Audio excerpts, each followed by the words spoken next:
welcome to Amazon's Seller Insights.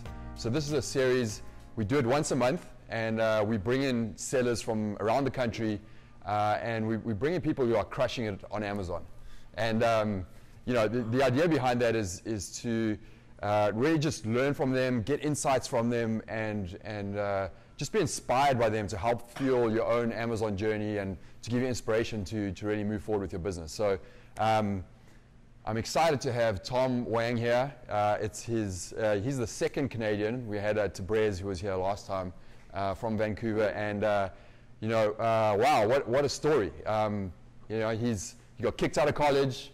20 employers turned him down, and then in a little over a year and a half, I think, he started from zero, and he's created a $200,000 a month Amazon business, and that's an unbelievable, incredible story, and I'm super stoked to kind of chat to you today. And I think you're a little crazy, bro, because to be able to do that in such a short amount of time, I think you have to be a little bit crazy. But through our conversations, I think what you're going to hear from Tom today is he's a deep soul when it comes to business acumen, especially in this space, and he's got a lot of knowledge to share.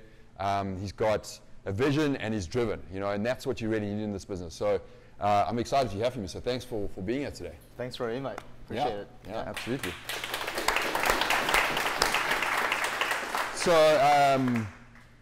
a little news just to share with you guys just before we jump into it. But yesterday I was up in Seattle. I went to Amazon's headquarters. I went to the Spheres and the whole Amazon area there just to meet with Seller Central. So luckily enough, I've managed to get a meeting with Seller Central, and the first thing is I want to tell you guys is they are human. Behind Seller Central, there's a bunch of people really working hard for us and for obviously the Amazon customer, but they're really excited about us as sellers and helping us to be successful in the space. So I went to meet with them because they are in beta right now, but within Seller Central, they're going to be including a bunch of their recommended third-party seller applications and software, and so they wanted to meet with me to move forward on that, and it looks like we're going to move forward. So I just wanted to share it with you guys in terms of being able to go there and experience the Amazon machine and to be part of it. It was a pretty interesting experience, and just really interesting to engage with them and see. They all have, I think it's up to 17 different principles that they have right now. The Amazon principles, if you're not familiar with what they are, look it up, but they have these very specific principles created by Jeff Bezos that they follow to move their business forward, and I would encourage you to look those up because you can apply them to your own Amazon business as well. Anyway, so I just wanted to share it with you guys. Let's dive into it. Firstly, I want to hear the crazy story of why you got kicked out of college. What about the 20 employees that turned you down? What was your headspace like? What was going on there when all that was happening? Yeah, so my name's Tom from Vancouver, Canada, and man, where should I start? Okay, so graduated from high school in 2009. My parents are traditional, immigrant Chinese parents, so the only thing they care about is education, right? And I always like to take the shortcuts. Like, for example, in high school, I found this online Christian school in grade 12 where you can actually take all your courses online and still use that to transition into university. And all the tests are done at home in front of a computer. So I had one screen open here, Google and this, and just pretty much cheated the system, I guess. Got really good grades in high school due to that, and went to a really good university called UBC. And I convinced my parents that I really wanted to live on campus. And went to the frat parties and just pretty much the reason why I got know where this is going. Yeah, pretty much the reason why I got kicked out of the UBC first year was because of my academic grades. Okay. Not because you did some crazy. No. I wish there was a better story. I dealt drugs or something, but no. I begged the counselor. I'm like, I will take summer school. I'll take this. They're like, no. You cannot come back. I was like, all right. Well, that's the end of that. Told my parents, extremely disappointed. Words cannot even describe what they were going through. And then anyway, went to another college. I remember one day in college, we were walking around the campus and learning about like trees. I remember that day so vividly. I'm like, what the am I doing here? Like, why am I learning about trees? And then at that point, I'm like, you know what? Like, I'm done with that college. So I just told my parents I was going to school, but I really wasn't. I was like going to a casino and just a bunch of stuff, right? Hanging out with my friends. And then quit that school, so dropped out of that school. And then I went to another one called Kwantlen, and same thing. Like, the stuff that we're learning in school was not applicable. Like, I wasn't really engaged. Again, dropped out of that. So that's 3 universities in 3 years. And then I went to one last one called BCIT. It was more of a technical school. Really wanted to get into the entrepreneurship program. And because it was full, I had to join another program. This is a sales and marketing program. And they essentially put 3 years of curriculum into 2 years. And what's different about that school is that it's like high school again. Like, you have different sets, there's only 30 students, and you actually form relationships instead of going to college and you walk to a lecture hall with 400 students, you sit down, you take notes, you don't know the professor's name, professor doesn't know your name. At BCIT, if you miss 10% of your classes, you actually get automatically kicked out. And more importantly, the stuff that I was learning was actually applicable to what I want to do. And the teachers that were teaching these classes had actually had industry experience. They used to be in sales, they used to be in this and that. Now they're teaching out of passion and whatnot. So that got me really attracted, and I ended up finishing the 2-year degree program. It was just it was a really good experience because everybody, like, we had real friends in college and everybody kind of hold each other accountable. So one of the things that this school is really well known for is the fact that because it's so hands-on, employers know that now, they want to hire people out of the school right away. So, you know, it's almost like 90% guarantee you get a job right after school. So I had that hope, right? Had that expectations. And then when I started applying for jobs, no one wanted me. Because, I mean, this is one of the reasons why I think it's because I actually didn't have the word sales representative in the title, in my resume, anywhere. I knew that I had people skills. I knew that I had this and that. But as an employer perspective, they have 30, 50, 60 students who literally says sales representative from this year to this year, and they also had references that they can call upon. I didn't have that. So everybody started getting jobs, you know, this person got a job, that person got a job, and we're all connected. So everybody's like, ooh, like, good job, good job.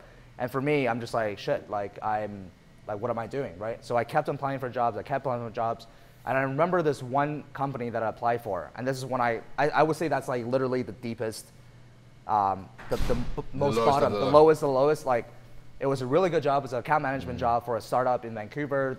On target, first year was 80,000. And for me, I really, really, really wanted to make 100,000 first year out of school. Like, that was my goal. I was down to do anything, like, you name it. I was willing to work my ass off to achieve that goal. Just like a benchmark that I have for myself, right? Plus it sounds kind of cool, like 6 figures kind of thing. Never had a real job before, so that's my goal. And I remember applying for that software job, and the guy was like, I met with the CEO, and then people are like, oh, you know what, you're not a good fit. I'm like, I will work for free for 3 months. I have that email still, and sometimes I look back on it. I'm like, I will work for you for free for 3 months, and if you see value in my services, then hire me. If you don't, you get a free employee for 3 months, because I know I can do it. And then I was like, all right, whatever. And then so what was the moment that you know, you obviously hit the lowest of the low, but what was the moment that you found out about Amazon, and what was the switch for you that really got you to focus and go down that path? Yeah, I mean, so I'm just going to finish that part of the story. So I met someone, connected with someone, and she knows a lot of people in Vancouver. I went out with coffee for her, and she's like, you should apply at Yellow Pages. I'm like, Yellow Pages? Like, phone book company? She's like, well, they do a little bit more than phone books now. So I was like, all right, whatever, what do I have to lose, right?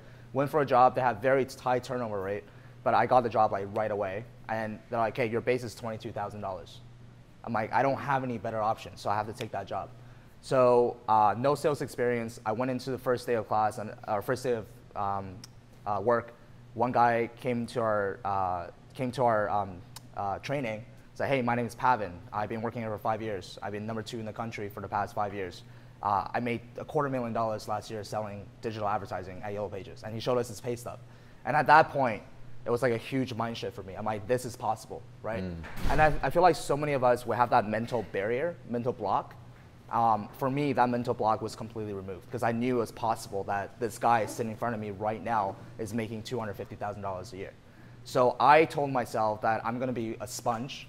I'm gonna learn everything about sales from this guy. So I bugged the shit out of him and I asked him for like his calls because it's inside sales, so it's all literally just like phone calls. I got his phone calls, I asked him for his recordings, I practiced in front of the mirror, I write them down, practice to work, on my way back to work. And I also noticed that his numbers are, his call duration and call count every single day because it's public, it's always like number 1, number 2. So I copied that as well. I'm like, that's not a secret. Like this guy is calling as many people as possible, he's picking up the phone, he's dialing. So I emulated that as well. And then fast forward a year later, he actually finished number 2 in the country again, and I finished number 3. So I just learned everything I knew about sales through that guy. And then during that time, right when I started at Yellow Pages, that's when I started my Amazon business. So I was kind of juggling Yellow Pages, I was juggling Amazon, and really Amazon was one of those things for me. It's like, let's try it out. Like why? I started like a hoverboard business. That's like selling those hoverboards. Wow. And then failed miserably because I didn't have any e-commerce experience in the past. And I was naive enough to think like, oh, if I brand this, if I build a beautiful website, if I have social media accounts, I can actually, people will come and buy it. That was not the case at all, right? Because with e-commerce, there are 2 pillars. Number 1 is traffic, number 2 is conversion. Traffic is just how many people are coming on your store. But if they're not converting into a real customer, there's no point. But if there's no traffic, then obviously there's no point either. So during that time, that's when I met someone who was selling on Amazon.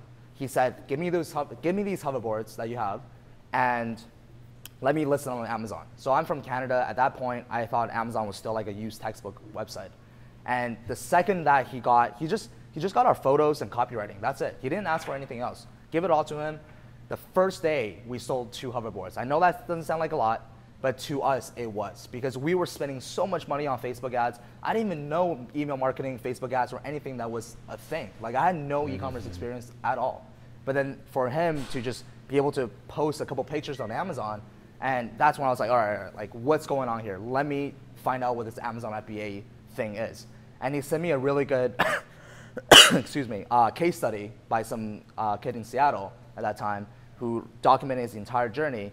And I read it, I was like, this makes a lot of sense. Like the business model itself makes a lot of sense, and I want to try it. So that's how I got into the Amazon FBA world. Awesome, awesome. Yeah, I think that there was a really interesting theme there about, you know, how you got into Yellow Pages and that you found someone that effectively was one of your first mentors, I would say, in a way, because you copied him, you did everything that he did because he's successful at it. And I think that's a really good lesson if you are starting, that, you know, find people like Tom, even, you know, you have a course, etc., but find people like this who you can copy and understand exactly what they do, and just really just copy exactly what they do, and that's it, and you'll get there. So it's a good theme. Even though it was Yellow Pages, you can apply that to your Amazon business or any business. Absolutely. Like the fastest way to learn something is to learn it from someone who's been there and done that, period. Like that's literally, if you want to hack, like that's the hack. You find someone who's been there and done that, who's gone through the path, and who has achieved what you want to achieve, and you just copy them. You just build relationship with them, provide value to them, but don't just be a one-way, like don't just take, right? Because that person is a person as well.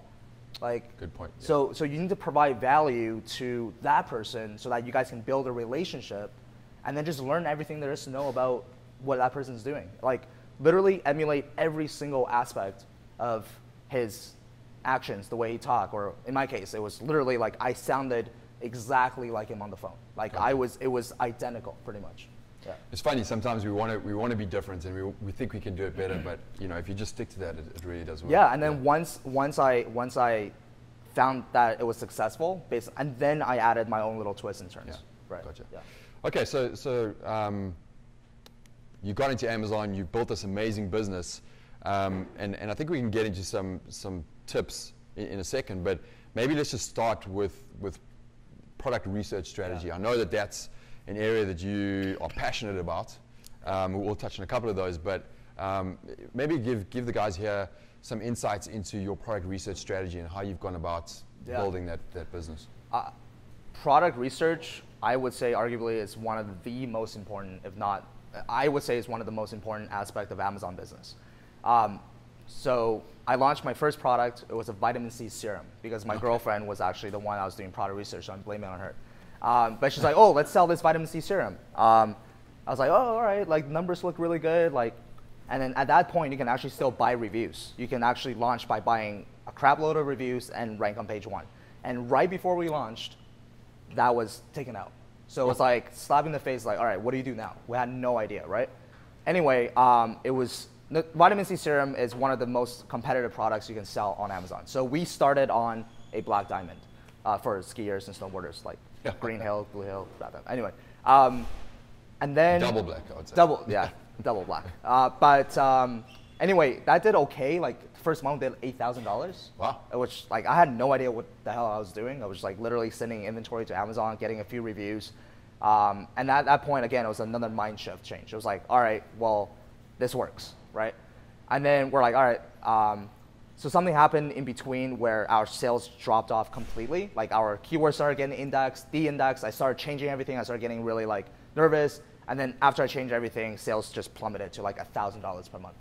And then we're like, all right, well, we can't just keep selling vitamin C serum. We need to launch another product. The other product we launched was a silicone makeup sponge for women.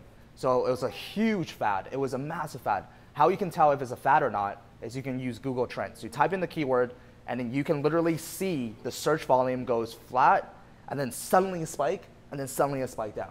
You never, ever want to sell a product that has that type of graph. You want to go something that's like a little bit steady, a little bit up, and you don't want to go something that's down, obviously, as well, right? So we ordered 2,500 units, and by the time we actually launched the product, the market has completely already died. And at that point, I actually wanted to give up on my Amazon business. I remember driving home one day, I was like, hey, like, screw it. Amazon probably, you know, like, we're dumping a lot of money, a lot of time. Vitamin C serum, we did 8,000, which is cool, and then now we're doing like nothing. Sponges, whatever, we're putting so much work.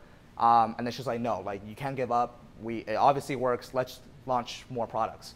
So I was like, all right, I'm gonna give this one more product, one last shot, and then see how it goes. At that point, I started reaching out to people. Because how I started Amazon was literally just free content on YouTube. I didn't even know there's Facebook groups at that point. Okay. But it was like looking at information on YouTube, blogs, podcasts, that's about it. But then now I started establishing relationships with people that are actually selling well on Amazon. And when I first launched the silicone makeup sponge, that's when I started documenting my own journey as well. So I just put myself out there doing reviews of what I'm doing.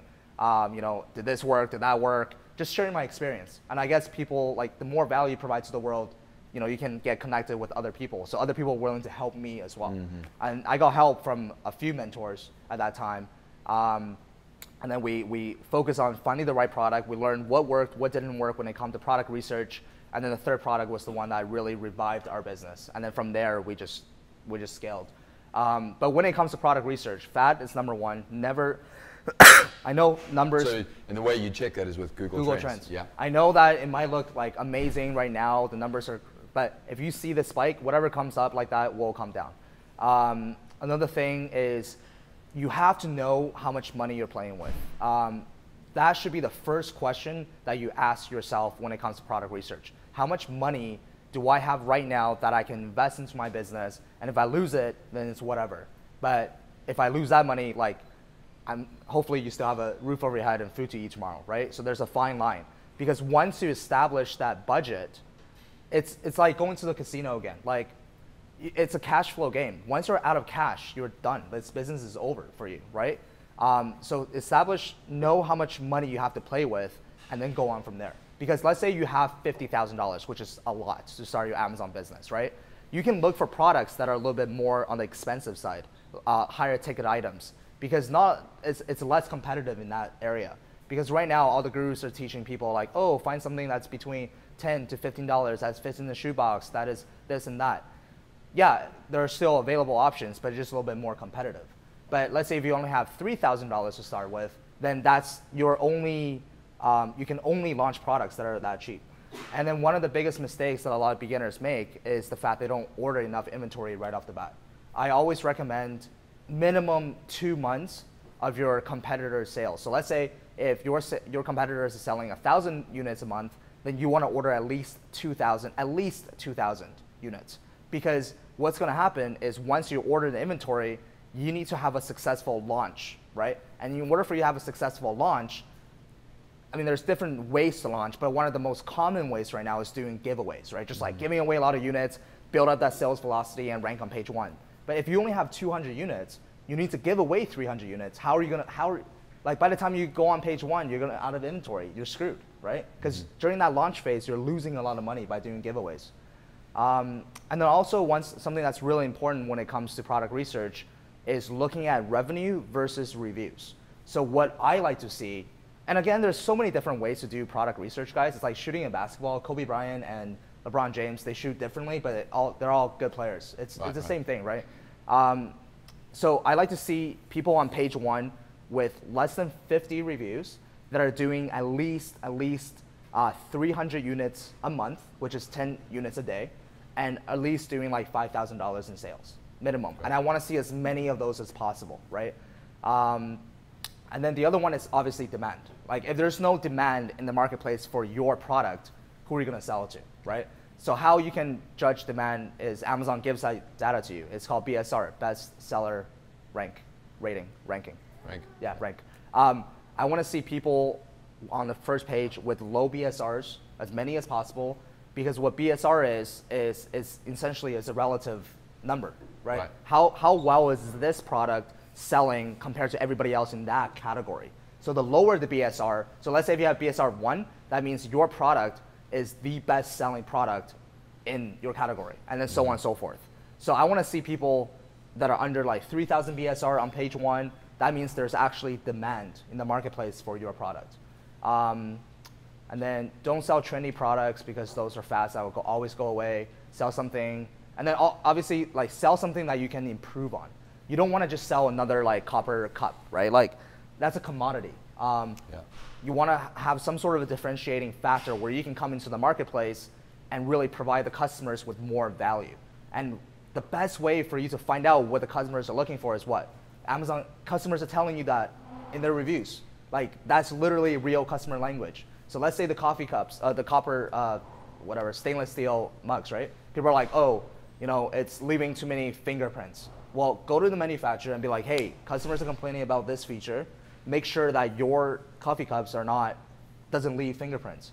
There was something else I wanted to say as well, but yeah. Yeah, I mean, there's a whole bunch of nuggets in that, and I think that a couple that stood out for me, cash flow is 100% something you need to look at, and it's not just like, oh, how much money do I have? It's how much money do I need to be able to compete on page 1? So that idea of sales velocity is really important. You have to understand the sales velocity for that page 1, because ultimately you want to get there through giveaways and then stay there, but be able to stay in stock. So cash flow is and actually on ZonGuru, our Chrome extension, we have a launch budget guideline which factors exactly that in, and I think we're the only guys that do that. So cash flow is really important, and this idea of differentiation and how that's a softer skill you have to learn, but you know how you can differentiate and looking at reviews, that's amazing. And one I would probably add to that I don't think you mentioned is that you sell something at a high enough retail price so that you can make enough margin,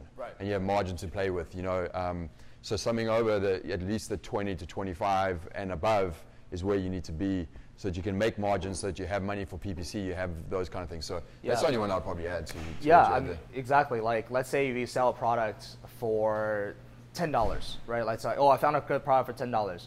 Well, that product, that if you source from China, that's going to cost you maybe $2. I'm just throwing arbitrary numbers out there, right?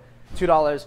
Amazon usually takes 30% of your selling price. So $10, that's $3. So that's $5. And then other fees, then that's like, let's say $7. Well, now so 10 minus 7, you have $3 left. But you still have to do advertising, PPC, Facebook ads, miscellaneous stuff, right? And $3, what are you going to do with $3, right? So I always recommend my students or whoever is at least $10 after all the fees, after all that. That way you can, you know, have a variable cost. Let's say, oh, I want to put $2 aside for PPC, $2 aside for Facebook. Then you still have $6 left, which is not bad. Yeah. Run those numbers. That's a really, really important thing to do before, you know, because at the end of the day, if you launch a product, it's going to take you 2 to 6 months to really put the effort in to launch that product and get it onto Amazon, suppliers and all that kind of stuff. And would you rather spend 2 to 6 months of the same effort where the resulting product earns you, you know, $1,000 or earns you $50,000? And so, you know, you've really got to, like, product research is absolutely critical, and you've got to have the margin in there. Otherwise, you know, what's the point of doing it? That's where most, I mean, take my story for example. I failed the first 2 products. I almost gave up. And I know that a lot of people, like without my girlfriend, I would have given up for sure. Like I wouldn't be where I am sitting here talking to you guys. So, and a lot of people, because they take the wrong information, like one of the things I realize now in our industry is that when someone wants to sell on Amazon, where do they go to? YouTube. That's like #1 spot for information right now, right? It's free. Awesome. But free is not always good. Free is not always good. Like I'm sure you guys bought something that's cheaper and it broke after 2 days. And you're like, damn it, I wish I spent the extra $10 to buy something that I should have bought that's quality. Same as information. A lot of people now take information from the wrong people and they fail before they even start because they're telling you the wrong information. And once you have that wrong information, you go execute, you're already failed right off the bat. So it's very important for you to know who you're getting information from. Like it's so important. Yeah. It's extremely important. Yeah, and another spin on that is that if you pay for something, your incentive to make that thing work is way high. If you're going to pay $3,000 to $10,000 for a course, you sure as hell are going to make sure that you launch that business and get your money back versus getting something free where you're like, if I fail, it doesn't really matter. So, okay, I mean that's some great nuggets on product research, and I'm sure if guys have questions at the end, we'll come back to that. But let's move on to another one, which is obviously really key, which is your listing. And how do you go about, or what are some of your insights into listing optimization and that whole process? Yeah, so for me, 2 things are or 3, guys. So we'll talk about the first one, which is reviews. I believe reviews on Amazon is gold. If you have the ability to get a lot of reviews, I truly believe you can launch really in any niche. So reviews nowadays, because Amazon's changing so fast, people are getting blocked from leaving reviews. We don't really know what's going on right now. Like, why are some people getting blocked? Why are us? Like, I know people that didn't buy any reviews, all organic reviews coming in, they still got blocked. And I know people that did other stuff that are not supposed to do, they didn't get blocked. So there's no answers in our space right now. It's very up in the air. So reviews, obviously, like I still believe the easiest ways to get reviews is through family and friends. All you need is just 10 reviews right off the bat, and that's like more than enough for you to really start scaling. But just make sure that they haven't like been inside your house. Make sure that, like, a better way is like a friend of a friend. That's the best way. When they buy your product, you know, get them to IP address. Yeah, like some sort of a degree of separation, right? Use at your own disclosure, but it is what it is. Like, if you read Amazon's terms of service, like, oh, no incentivized review. Shit, like, how are you supposed to get reviews then, you know? It's going to be really difficult. So that's reviews #1. Make sure you guys have really good reviews. Get people to leave photos on the reviews. Get people to leave videos on the reviews and whatnot. So #2 is your photos. Photos are so important on Amazon. When people are scrolling through Amazon, they're just looking at images and reviews and price. So you need to make sure that your photos are like on point, they're really crisp, and don't just cheap out on that stuff. I know so many people that it really frustrates me because they invested so much money into their product, and then they're like, oh, I'm gonna save a few dollars on the photos. I'm gonna take it with my iPhone. Come on, like you already invested so much money into your product. Make sure that it's the best possible listing out there, aesthetically speaking. So what I always recommend is 3D rendering. 3D rendering is essentially creating images using some sort of computer software. And I can maybe post my 3D guy in the group, and then everybody can use him. He's awesome. And 3D rendering is what I recommend. If not, using really good camera and just pay for it. And then when it comes to the images, you get 9 slots or 12 slots or something. I forget. Depends on the category. But yeah, but you get a series of images. make sure that series of images tell a story, not just here's this angle, here's that angle, here's this angle, here's that angle. Like when someone click on the first image, that's the main image. That's just the product, right? But then all the other images after that needs to be strategically placed.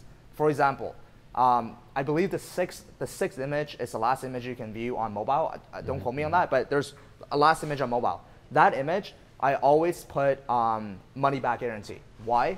Because if they're scrolling, and they're the last image, they're pretty much like sold.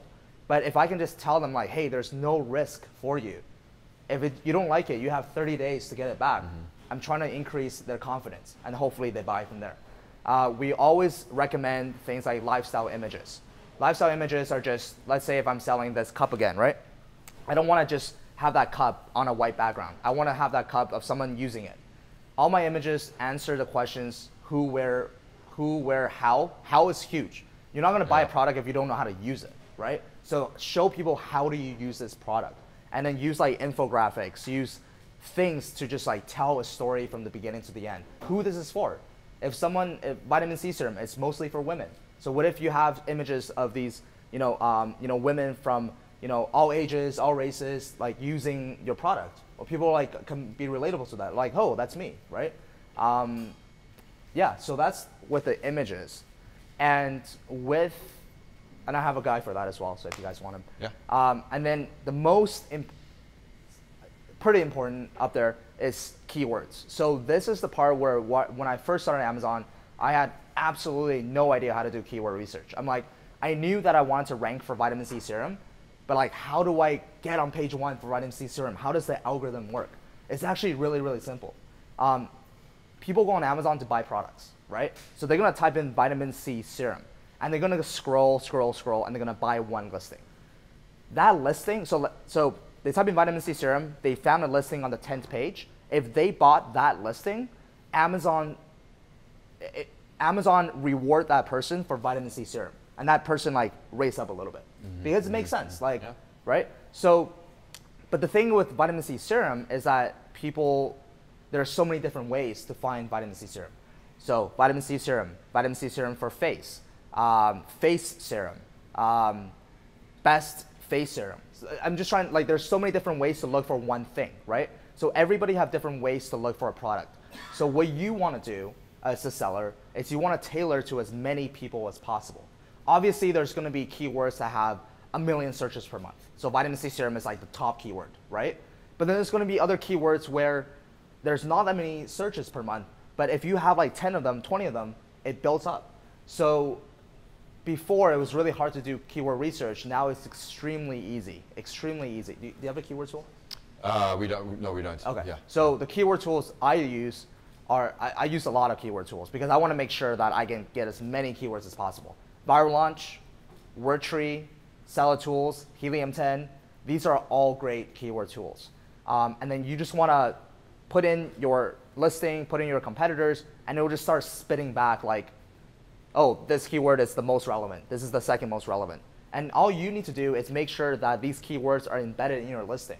So the title is the most important part. You want to make sure that the most important keywords are in your title, right? Title carries the most amount of weight. And then it goes to the back end. So the back end, when you log in, there's like back end search terms, subject matters. Those carry a lot of weight as well. And then you want to put in your 5 bullet points and your product description with the leftover keywords. But your most important keywords, make sure they're in a title. This is really important, guys. Like, title is super important. Subject matter, back-end search terms. If you have your important keywords in there, it's good. That's the part where I feel like a lot of beginners, even intermediate people. Like today, I was interviewing Casey from Viral Launch, and he gave me a case study. He's like, one of our clients thought the only way to be successful on Amazon was to launch more products. So he did. He launched so many different products. But the thing with that is cash flow and inventory management. It's a headache, right? But then Casey's like, hey, like you need to focus on one product at a time and make sure that it's very well optimized. And they grew from like 200,000 to like over 1 million just by doing that tactic, because now they're servicing people that are selling vitamin C serum, they're servicing people that sell face serum, and they're covering the entire market with keywords. That's the name of the game, is you need to be ranking on page 1 for as many keywords as possible so that whoever's looking for your product, doesn't matter who they are, what kind of spelling they're making, they can find your product. If they can't find your product, they can't buy it. Yeah, it's a really, really good point. And you know, another way of defining that is what we call long-term keywords. So it's those more unique, you know, instead of it being water bottle, it's black, you know, sports water bottle. If someone's typing in water bottle versus black sports water bottle, the chance of them buying off of that more long-tail keyword is much higher. So your ranking goes up as well. So a way to help with that, because you obviously have an idea of what keywords are out there, but if you pull the search term report once you start running pay-per-click, it'll show you the actual words that people are typing in and how they bought your product, and that will help you with the long tail. So it's a really good point. On the images side, which again, I actually rate that as probably the #1 thing, because you know it's like Tinder for products. You know, whatever you look at is what you're going to buy. It's telling that story with text overlay as well. You know, and put benefits on, obviously not your main image, but your second, third, fourth. Put a benefit there. Tell a story. You know, provide what's valuable about your product and make sure those are on your images. It's a really important piece to do. There's a company called Anchor, A-N-K-E-R. Look them up on Amazon, copy what they do. They're massive sellers, and their images are just, I copy their images. Yeah. So if you are like, oh, what the hell are these guys talking about, infographics and stuff, look up Anchor. Like, just copy everything they do, and you'll do good. Yeah, absolutely. Yeah, and on the reviews, I think that 10 is a good reference, because yes, there's things related to the algorithm and stuff, but it's really just social proof. You know, you need enough reviews that if someone comes to it and looks at the image, again, it's visual, right? So it's the image and it's the star rating and how many reviews you have. If you have enough, they're going to be like, oh, this product is well rated, they're going to buy it. So getting those, at least those 10 up front is really important. Right. So wow, man, this is a crazy journey for you. You know, how many products did you launch, or have you launched over that year and a half to get to this 200,000 a month? Yeah. You know, is it a lot, or is it just really focused on some core ones and finding the right product, or a combination of both? Yeah, like it's an incredible journey that you did that. Yeah, so we have 5 products. So we have a couple accounts. One of our main accounts, the one that did 200,000, actually just a few days after we did 200,000, my actual account got suspended, and it was. I want to share this with you guys because it's not all sunshine and rainbow. Like, if I want to see you guys see me win, but when I lose, I also want to share my failures with you, because that's like transparency. That's like my principle and my belief. So with the reviews, with my account getting suspended, I honestly, I quit my job on December 17th. Funny story about of 2017. Yeah. Funny story about that real quick is I was documenting my journey on YouTube, and then I started like a Facebook page, and a bunch of people at my work liked the Facebook page, and the Facebook page banner says, I'm gonna quit my 6-figure job to pursue Amazon. And the second day, my manager like called me in. This is still yellow pages, right? Yeah. Okay. And then my manager's like, what the hell are you doing? You can't, he's like, you can't say things like that when you're working. And I'm like, yeah, you're right. He's like, yeah. He's like, what do you want to do? I was like, well, give me a couple days to think about it. And then that actually ended up being, I know one of the questions you're going to ask is like, when was that turning point? When I quit my job was the turning point. We get a really big bonus in March, and my plan was to actually quit in March. And then I forfeited that big bonus. And then I was like, you know what, screw the money. I was selling a product that I didn't believe in. Yellow Pages was a product that didn't really help too many people. So I quit. And then once I quit my job, my Amazon account started growing. At that point, I think we're doing 20,000 or 30,000, something like that. And then from December 17th until April-ish, we scaled from 30,000 to 200,000. Wow. So, but for me, it was like, I was on the moon every day, right? I was like, looking at my account, it's like, keeps growing. Like, I don't understand this. Yeah, I was like, holy shit, this is crazy. But then throughout that time, I got really comfortable. And that was my biggest regret, because I should have used that momentum to launch more products. But instead, I was like, woo, just like reordering products and doing whatever, right? But that's a lesson learned for me. It's like never, ever be comfortable. So now I got my account back. We're still working our way up to 200,000 and obviously scaling. But I hired a team locally.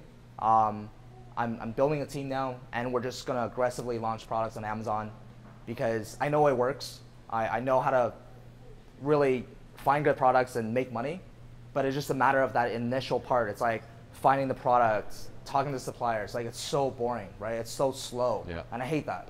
But now I have a team that takes care of it for me, so I'm just like, launch, give me a product. If it's good, contact supplier, let's launch it. So right now we're just literally, like, we're probably launching like 10 or 15 in the next couple months, where I'm just throwing money at it because I know it works. I mean, and it's a small point you made there, but it's a really good one in that you started to grow your business, but now you're also investing into your business in terms of growing your team and your processes, so that you're not stuck just doing that, research on that thing on a daily basis. You're now starting to manage a team that can really grow and scale your business. And I think a lot of people don't do that when they start to make money there. They stick with the way they were doing things originally, and you can't. You have to start to grow and to make it into a big company, because that's ultimately what you want to be. Yeah. So, I got really comfortable. And then when our account got suspended, it was just like a big slap to the face. Like, hey, wake up. Like, anything could be gone anytime. So now we're diversifying off of Amazon. We're building our brand outside Amazon. We're working with some really solid partners that I was very lucky enough to link up with. So they're helping with that process. And I essentially want to build a real brand, right? Because one thing about Amazon, it's great. Like, don't let me discourage you. I can't thank Jeff Bezos enough if I ever meet him. But Amazon's great, but the end goal is not to have an Amazon business. Because the thing with Amazon businesses is that first of all, you're playing on their court. You're playing on their turf. So I got suspended like that, no warnings, right? The thing is, when someone buys a product on Amazon, that's not your customer. That's Amazon's customers. And what do businesses need? They need customers. Mm-hmm. So when I got my account suspended, it was like 200, 0. And I can't even reach to my customers. I can't even tell them my account is suspended. Hey, I have a website, come on, buy it. So that's a problem. And I know that could happen anytime, ever, like, again. So now we're diversifying. So one of the really cool ways for the sellers right now that are selling on Amazon, one of the easiest ways for you to essentially steal Amazon's customers and turn them into yours is you can download, so you can use Zon Pages, and then you can use their email appendix service, and then they essentially go out and find all their emails, the customers' emails, and you can collect that email, and then you can send them emails. Don't send them like coupons and sales stuff right away. I actually don't even think you're supposed to do that. But another more white hat way is you download that information, you can upload it on Facebook, and Facebook actually start lookalike audience, or even custom audience. Custom audience just means, hey, Facebook, these are my customers from Amazon. These are their email addresses, first name, last name, whatever. Upload them to Facebook, go find their Facebook profile for me. And you're able to actually start targeting them with ads. So once you target with them ads, you can do things like, hey, here's a cheat sheet, or hey, here's a 50% off coupon, and then you start getting them to opt into your funnel, right? Mm-hmm. And then that's how you can start growing your real customer base outside of Amazon. Yeah, it's a good way of doing it. I think Amazon is a little bit protective over that right now, just even from the meeting that I was in. Just because ultimately Amazon wants to protect their customer. You know? Absolutely. Another way of doing that, which is a little bit less risky, I think, is to include an insert in your product, and when people read that, you can drive them to a website and hopefully give them some information and start a dialogue there. So that's another way. So let's switch gears a little bit. But you had this crazy journey, and it's up and down and all over the place. But tell me a little bit about the mental side of it. You've moved out of a job. You're now on your own. You're having to build this. How did you approach that? What are your thoughts around the mental side of being an entrepreneur, especially in this space? Yeah, so like when I was working 9 to 5, right, I realized that I was working 9 to 5. And what I mean by that is everybody in the world has 24 hours. Doesn't matter if you're Elon Musk, Jeff Bezos, us. That's the only currency that everybody has, is 24 hours, right? We sleep for, let's say, 8 hours. We eat. I was going to work. And I knew that my time is limited. Like, the amount of time that I can spend on my Amazon business, there's only that period of window. So during that period of window, I recognize that, I realize that. So when I get home, that period of window, you better be working on your Amazon. Like you are already at a huge disadvantage over your competitors who maybe they don't have jobs, maybe that's their full-time job, they can work 12 hours a day, they don't have a boss to report to, they can just stay at home and launch products. Those are your competitors, right? So I realized that I have an unfair advantage already, so that when I got home, it was just like work. Like so my schedule for the past like a year and a half was really get up in the morning, listen to podcasts, go to my work, which is like 40 minutes away, listen to audiobooks, work, and then come back home at 6 o'clock, eat dinner, and just like park my ass in front of a computer and work from 6:30 till 11 or 12. On weekends, I would just work from like 12 to 8. So I'm really trying to work a lot. Yeah, so that's and it becomes a habit, right? It becomes like a routine. At the beginning, it's hard, but it really does become a routine, and then you don't even feel like you're working anymore. So that's part one. Part two, in terms of mental, I would say that I'm very, very lucky because I was documenting my journey on YouTube, and I now have an audience that I feel responsible for, and I can't just quit my journey. Like I feel like there's people watching me all the time. So I'm using that as my motivation. I'm using that as my leverage to just keep doing bigger and better things, because I know there's people out there that's watching me. That's an amazing point. I think that if you can rely on someone, if you have to provide value to someone else, that's such motivation more than self-motivation. And the fact that you managed to create that is amazing. Yeah, and I encourage everybody to document their journey. Honestly, like I didn't know what the hell I was doing like when I first started Amazon, but I told people that I didn't know what I was doing, and this is how I did it. Maybe learn from my mistakes. Hey, this worked, this didn't work. And there are people there, like the first thing is when I tell my group, like, hey, document your journey. Oh, who's gonna watch me? Trust me, there's a lot of relatable people in your position right now that wanna watch exactly what you are doing. So I pick up a camera. Everybody have a freaking cell phone. Just start videotaping yourself and put it online, and you'll be very surprised how. Honestly, man, like that's probably the best move that I made, like in my life. Just putting myself out there in the world. Like, I don't know who's gonna watch, but just stay authentic to yourself, and people can see that. People can really see that, and people value that, and people need that. And through that, the amount of people that I met throughout the past year is just life-changing. Honestly, at the end of the day, like it was like my partner David sitting over there. We met on YouTube. Like funny story about that real quick is when I quit my job, right? I forfeited that bonus, and then during that time, Viral Launch was doing a sign up. They were doing a new software, and they were telling people like, hey, they were reaching out to all the YouTubers, like, hey, we're launching this new software. The first who can drive us the most amount of affiliates, right? And I knew there was bigger people out there that can have a large audience. At that time, I had this very small YouTube channel, very small Facebook group. But then I saw David, and I was like, hey, David, let's be partners on this, so we can combine our efforts and actually maybe take down these people, right? And then we did, and then there was 4 prizes in total, and we took home 3, just me and him. So that's when I realized, I was like, man, like we worked really well. What else can we do? I took that as a sign, and then we launched our first bootcamp. That went extremely well. Then now we formed like Ecom Hub, which is our business.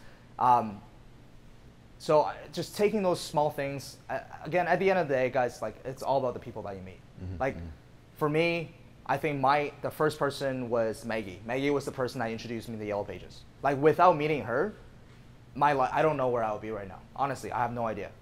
So what I'm trying to say is, it just takes one person, and your life could literally change like directions. And 2 years later, 5 years later, when you look back, you're like, that's a trip. Like that was crazy. The fact that one person, that one interaction has led me to a completely different path, hopefully for the better, but it definitely could be for the worse as well. Like I'm sure we've known relationships where we get stuck with someone and they're negative and stuff like that. So yeah. Yeah, I mean, even in these times, these digital times, the community is probably, just as you said, it's one of the most important things about your success, and if you are starting getting out to different conferences, coming to things like this, you meet that one person, and it makes you can all look back, and there's going to be someone who's changed your life. So that's crazy.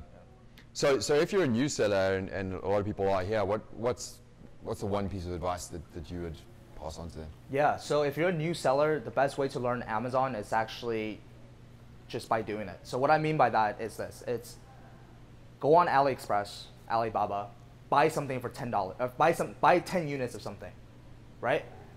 Ship it to Amazon, create your Amazon account, you invested $200. Yeah, buy them yourself if you want. Just buy whatever. Don't even look too much into the product. Just buy whatever, right? That has the criteria that I mentioned, and then ship it to Amazon. Now you've done what? You know how the shipping label works. You know how this works, that works. You know how to open an Amazon account, and then turn on automatic PPC.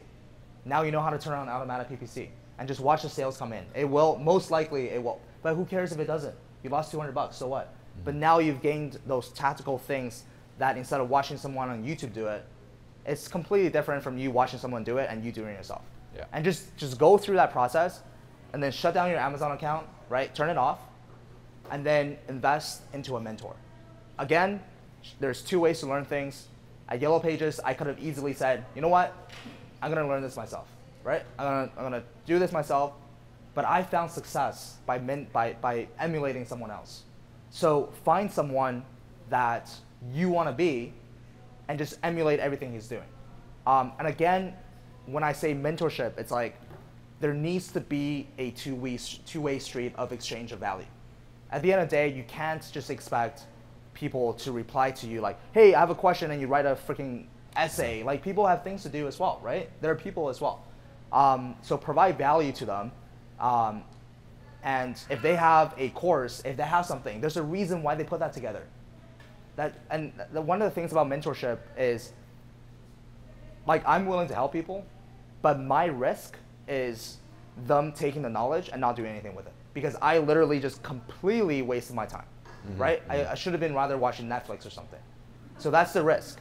But so what I'm trying to say is that if you want to find a mentor, and if they have some sort of a paid thing, to the mentor, that shows them that you're committed. Like, money talks, right? You put the money down, you're like, hey, let's do this. To the mentor, they're like, all right, this person's committed, I'm gonna meet them halfway.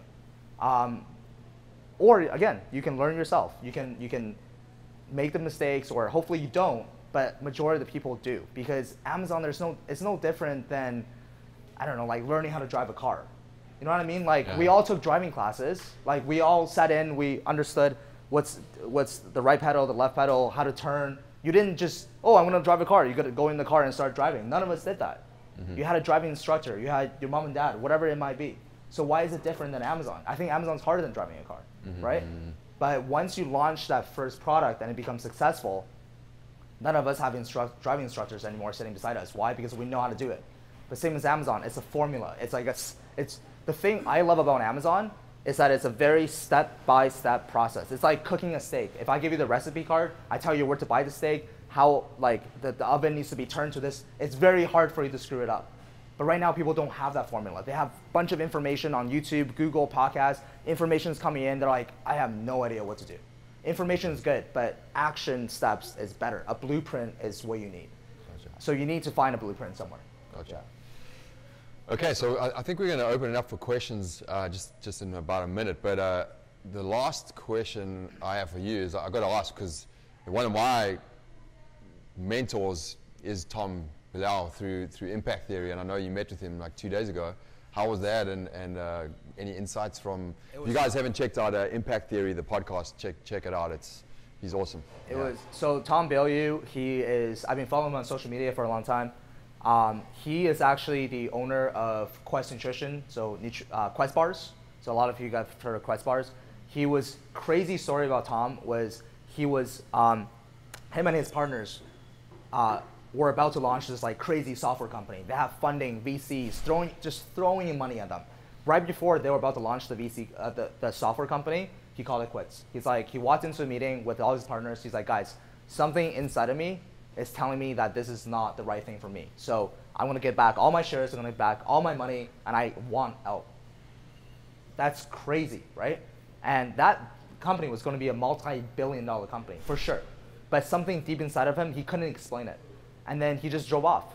And then his partners called him, he's like, hey Tom, look, like, we don't expect you to come back. We're not here to convince you to come back. We know that you're a stubborn guy, that you're not gonna do it. But can you just tell us, like, why did you do that? And he just pretty much said, like, throughout this whole experience of building this business with you guys are my brothers, but I feel like we lost that relationship. I feel like we are no longer brothers, we're just partners, business partners and whatnot. And they're like, you know what, man, you're right. And all of them quit that company. All of them just quit that software company. They gave up billions of dollars. And what they ended up doing was they ended up forming Quest Nutrition, which ended up turning into a multi-billion-dollar company. And he's making an impact in the world through nutrition. So I've been following this guy for a very long time because I find that his messaging, it takes a very special person to do that, right? I found his messaging is like 10 levels deeper than most of the, the Gary V's and the this and that. So yeah, I've been following for a long time, and then one day on Instagram, I saw that he was looking for like comic artists. So comic artists, one of my partners, Russell, went to school for conceptual arts. He's a artist at heart. Like he reads comic books, Marvel, he paints. That's what he does for fun. And then now he helps us with Amazon graphic design, but I know that it's not, he's making great money, but I know that's not him, you know what I mean? And I told Russell, I was like, dude, you have to send your portfolio to this guy. Just like DM him, just send it to him and see what happens. And the guy liked his work. And he's like, hey, come to LA, I want to meet you at my house. Oh, cool. So I was like, yo, Russell, I'm coming. Like, I know nothing about art, but I'm coming to that meeting, right? So he took me to the meeting. We walked into his house. He was having another meeting at his house. We sat down, we were waiting for him. He came in, just like, hey, what's up, guys? I was like, not much, you? No, but he sat down, and one of the things that I saw right away was how focused and curious he was. Because he's not an art guy, he's a business guy. And he was just like flipping through the portfolio, like asking questions. Doesn't matter if they're smart or dumb, just questions. Like, how did you do that? Where did you buy the material for that? Like, what is this? Very curious, always like so focused. When you're talking to him, he's like staring into your soul. Like you felt so present. It was so present that there was nothing else, just you and him interaction. So I felt that was really interesting. And then at the end, I asked him, I was like, hey, or Russell asked him, like, why are comic books? Like, what's going on here? And he pretty much wants to make an impact in the world. And how he wants to make an impact is through films. However, with films and movies like Disney is impacting billions of people, right? When I say Disney, you think of happiness, you think of this and that. There's emotional triggers. But when I say Sony, like, I don't know what you think of, maybe a camera or something, right? But they still produce films. So he wants to essentially be the next Disney. That's his vehicle of getting him to where he is today, to impacting billions of people. But the thing with movies is very high budget. So if you invest $100 million into a movie, it does well, great. If not, you're screwed, you're bankrupt, right? So he looked at the next best alternative. Like, what is something that's kind of like film related, but it's not a movie? Comic books. Comic books right now have 100,000 purchases per, like the best selling comic book on Amazon does $100,000 in units a month, which is nothing. But the thing is, over 14 million, don't quote me on this number, I completely forgot, but some crazy amount of people pirate comic books. And he's like, I don't give a shit if people actually pirate it. I want people to pirate it. So I'm gonna launch these comic books, and that's my way in to build a community. And once I have the community, I can go to Hollywood and I can say, hey, look at all these fans that I have, now let's make a movie. And I want merchandising, I want this, I want that. But it was very interesting just the way he was going through. So like he wants to make an impact, right? That's his end goal.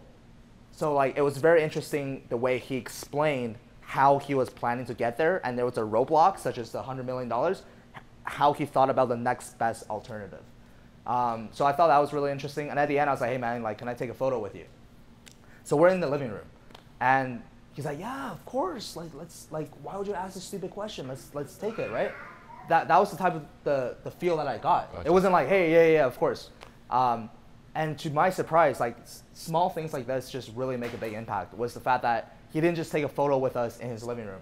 Instead, he has a studio where he does all his podcasts. He invites people to his house, and he like went to the studio, turned on all the lighting, told us to sit down. He took the photos for us. He's like, oh, you guys go first, and I'll join you guys. Just like such a down-to-earth dude. And this guy is worth, I mean, according to Google, it's 400 million, but I'm sure it's not. It's not. It's either more or less. But to him, and then one thing I want to share with you guys, I made a video at the end, I was like, hey, let me take a video with you. And I asked them, like, what's one piece of advice that you will give to young entrepreneurs or entrepreneurs in general, not age-wise, but entrepreneur life-wise, right? Like, what's one piece of advice you will give to them right now? And he pretty much said, what did he say? He pretty much said, like, don't just go for the money. Yeah. Money is great. Money is better than what you think. But a lot of people work their ass off, and they realize that they're miserable as F, right? They're miserable. But why is that? They lost who they are as a person, their self-fulfillment. And the best line that I got through this this is a life-changing line for myself, was when he said, the only thing that matters in the entire world, the only thing matters is when you're by yourself, how do you feel about yourself? Like, how do you feel about yourself when you're by yourself? That's the only thing that matters. Nothing else. No Amazon, no nothing.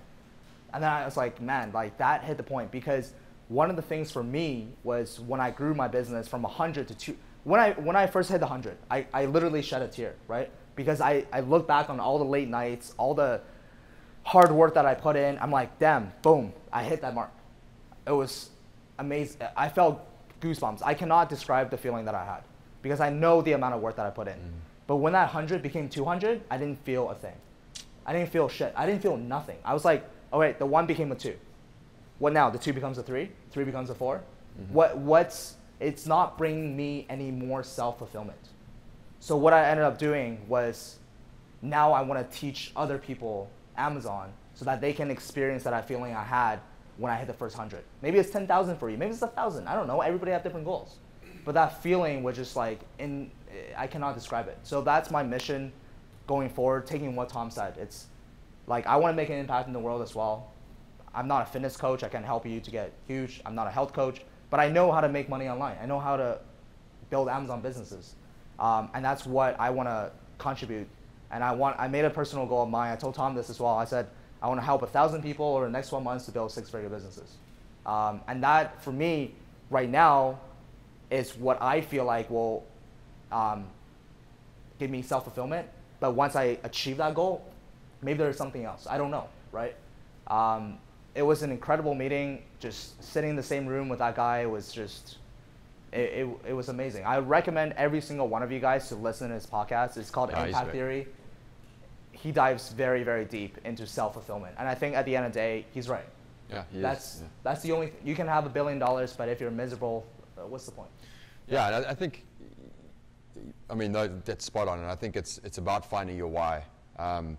But sometimes, you know, that journey of finding your why as your business evolves, that evolves as well. And as long as you're working on both together, you know, it might be helping 1,000 people, you know, over this time. But once you achieve that, as long as then it's, okay, where am I taking my business, but also what am I doing with my why, you know? And if you can grow both of those, your sense of self-fulfillment becomes bigger and bigger as you learn. So thank you, man. That was amazing. I really enjoyed that. And I'm going to open it up to questions. So if you guys have questions on Amazon or anything, let's do a couple of questions. I think it's 5 to 9. We probably have about 10 minutes of questions. So who's got one?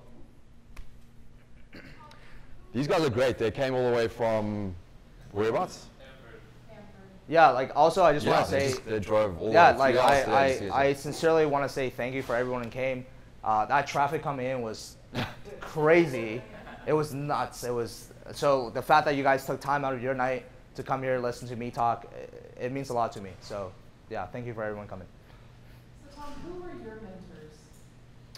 I have lots right now. I have a lot of mentors right now. At the beginning, who were your mentors from the beginning to like give you the inspiration like you're giving everyone? Like, you want names or? Well, yeah. Okay. There was one guy by the name of Ryan Rigney. He is a lawyer based out of San Diego, and he built a 6-figure business as well. He helped me to kind of change my mindset of saying, hey, you're not just building an Amazon business, you're building a brand, and there's so many other tools that you can use to utilize, such as Facebook ads, Google ads. Because for me, it's like Amazon, PPC. There's only so much you can do on Amazon, but there are so many other things outside of Amazon you can leverage to drive traffic to Amazon to make it more successful and for you to have more competitive advantages. So he was number one. Well, not in any order, but there's another guy by the name Anthony Bui Tran from Seller Tradecraft. He was someone that, it's all these like mental shifts, because I was like, I'm launching products. I didn't have a plan. And he actually gave us an Excel document where it laid everything out. And that was like a strategic plan. I'm like, oh, like now I can quantify things. Like this is how much money I'm gonna make. This is how much money I'm gonna lose. So that was really, really cool. Those are my two right off the beginning. And then it just like evolved into other like bunch of other people, because now I'm learning from, you know, I'm in a Slack group with a few huge sellers. They're all my mentors. I think mentorship, like it really depends where you are at, because that's going to evolve as well. Yeah. Hello. Hello. I follow you on YouTube, and I've been following a lot of your stories. So Yeah, thank you. I just wanted to let you know, like, you're impacting a lot of people in a lot of different ways. Thank you. Also, I was going to ask you, do you recommend any books? Books. My favorite book that I've ever read was by, I forget who it was by, but it's called The Shoe Dog, Phil Knight. It's the story of Nike, how he basically built Nike into the empire it is today. And my biggest takeaway from the book was the fact that he was just a normal dude. Like, he was from Portland. There's not much going on there, especially back in that time. He wanted to travel, and that's what and he was just a normal guy. Like, if you read his books, it's like he failed so many times, but what turned him around was he aligned himself with like really smart people that had things that he didn't have. And now it's a it's Nike. I don't need to explain how big it is. But yeah, it was like the fact that he was a normal guy. He was just like you and I. And like, I'm just like you. You heard my failures. Like, you heard the fact that I got kicked out of universities. No one wanted my position. But like, throughout all of that, like, I believed in myself. There was never one moment where I doubted, saying, oh, you're gonna be working, like, you're gonna be unhappy for the rest of your life. I always knew that my future was gonna be bright. I like, that's one thing I always knew. And one thing I can also say is the law of attraction. I never believed in any of that cheesy stuff like, oh, whatever you put in the world gets back. But like, through experiences that I personally experienced, all the dots have connected for me. Like Steve Jobs, he says, you know, all the dots will connect. And it's connecting. Like, everything I'm looking back, when that moment was crappy, when that moment was low, but without those moments, I really wouldn't be where I am today. So now I have that mentality. It's like all the dots connect. Like, whatever's happening to you today happened for a reason. It's not a coincidence anybody is here. Like, it's not a coincidence.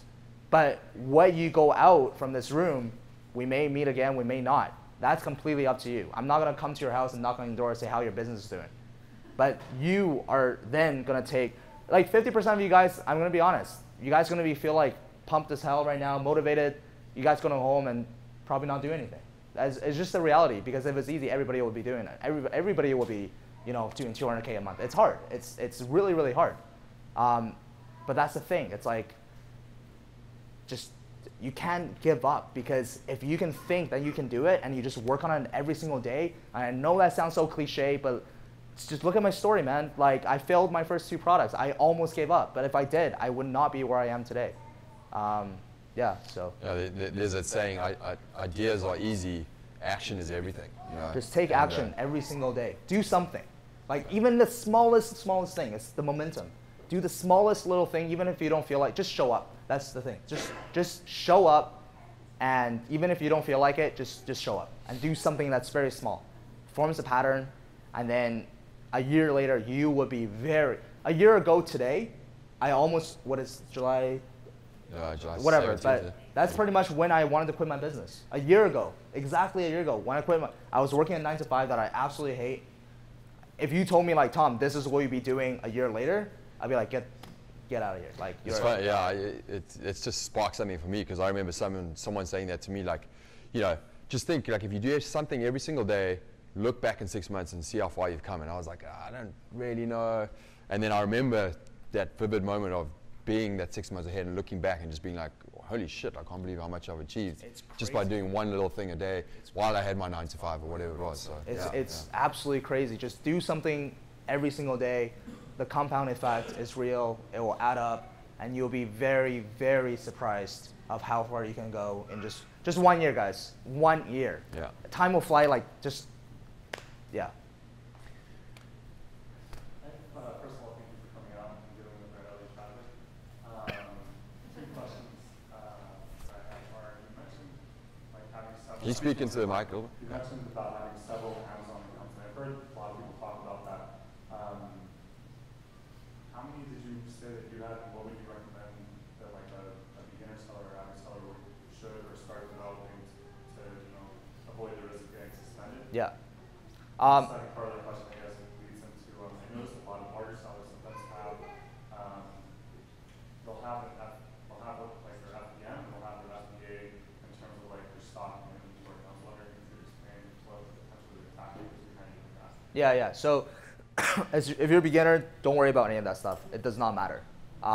Just get out of your head, because that's stuff that you're thinking about. That anyway, I believe in the 80-20 rule, right?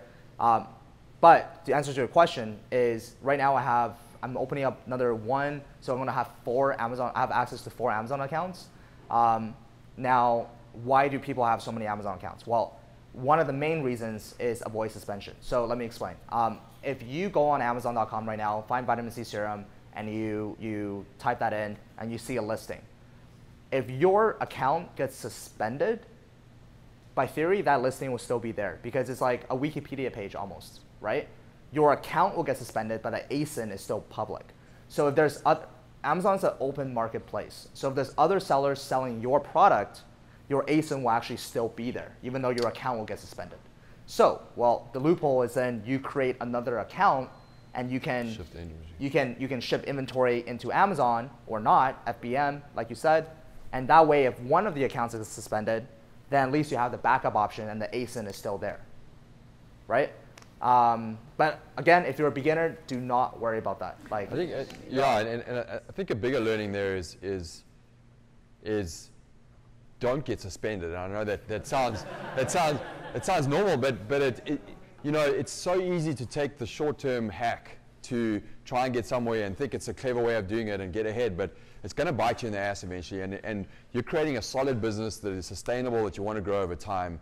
You don't need to hack things. You need to create a damn good product. You need to do your research and do the big things right, and it's going to happen. And if you do it, Amazon wants you to succeed. So don't put yourself in a position as much as you can to get suspended. And I think that's probably a learning you might have from why you got suspended, but avoid that. Yeah, and one of the other things I want to touch, I didn't say this in the talk, was I feel like a lot of people, the first question to ask, hey, is Amazon saturated, right? So many people, oh, it's getting harder and harder.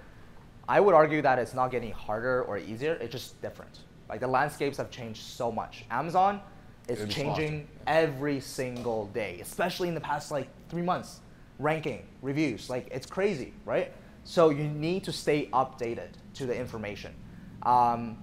And what you also need to do, and this is going to be your competitive advantage, is offer your customers the best experience possible. I was in Nova Scotia. I'm not sure if you guys know where that is. It's on the Canadian East Coast. A lot of lobsters and fish and stuff like that, to visit my girlfriend's parents. And I was at the airport, and I ran into this guy who owns a company called East Coast Lifestyle. It's a clothing brand. I saw him on Gary Vee's, one of the Gary Vee's show. And I walked up to him, I was like, hey, I recognize you, you're on Gary Vee. He's like, yeah, man. And we're going through security, right? And then he was with his girlfriend, I was with my girlfriend.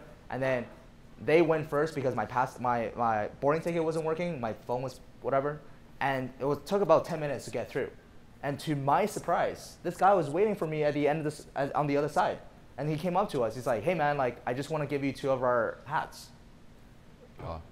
It was such an amazing gesture. And now I'm talking about his brand. You know what I mean? It's all these micro little touches that really grow a brand. He cares about his customers. Whereas the other person, I went to Montreal for the F1 Formula weekend, and we went to see this DJ, and I was like, dude, I love your music, send me some stuff. I followed him within 5 times. They're not big. They're small, they're 2 kids who just started. But I'm his customer. I'm trying to get his products. He's not even giving it to me. So those are the difference between a good business person, a bad business person. A good business person cares a lot about their customers. They'll go out of their way to make the customer feel really good. So if you can offer a customer that experience, they'll stay with you for a lifetime, right?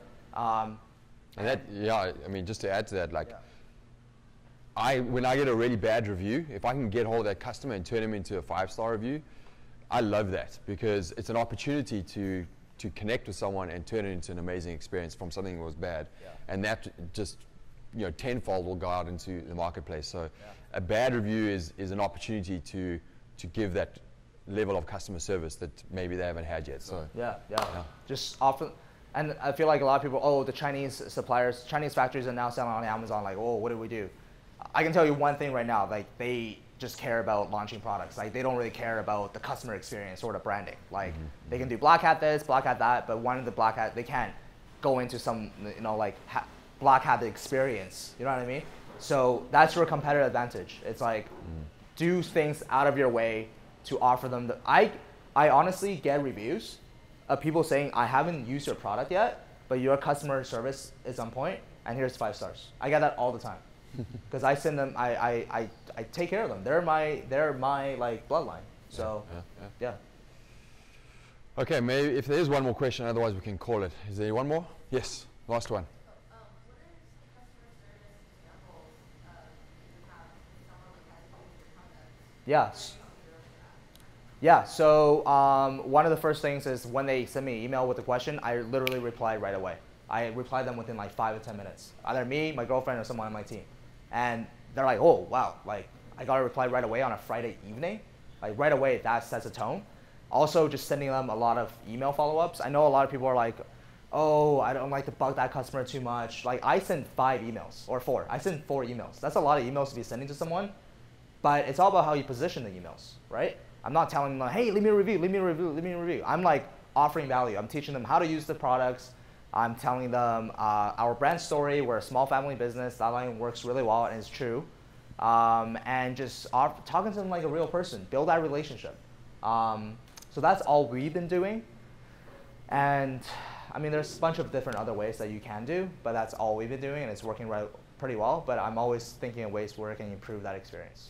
Yeah, I think it boils down to authenticity. You know, like how Tom is talking here, it's like he really wants to make that customer's experience great. He doesn't want to get a review. That's not his end goal. You know, he doesn't want to, you know, sell them more at this point. You know, so his number one goal is to give them a great customer experience. If you can do that, and that comes through as authentic, you'll get stuff like that where people just say, hey, you know, that was amazing. Here's 5 stars. Let's go. Yeah. Thank you. I think maybe Chris, do you want anything? Do you want to say anything? So Chris over here, Chris runs Seller Insights and puts this together.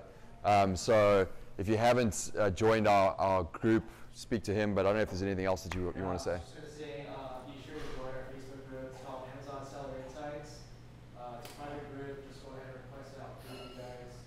And also, I want to give a shout out to Tom and his group. If you guys haven't joined his group, along with David, it's called Ecom Hub. It's also a really solid group. They're really active. So if you guys have any questions, feel free to ask them in that group. And Tom is like, I feel like there's like 5 of him because he's always like on his computer responding to all his comments. So be sure to join the group, join ours, and thank you everybody for coming. And yeah, maybe just a round of applause for Tom. Yeah, thank you, man.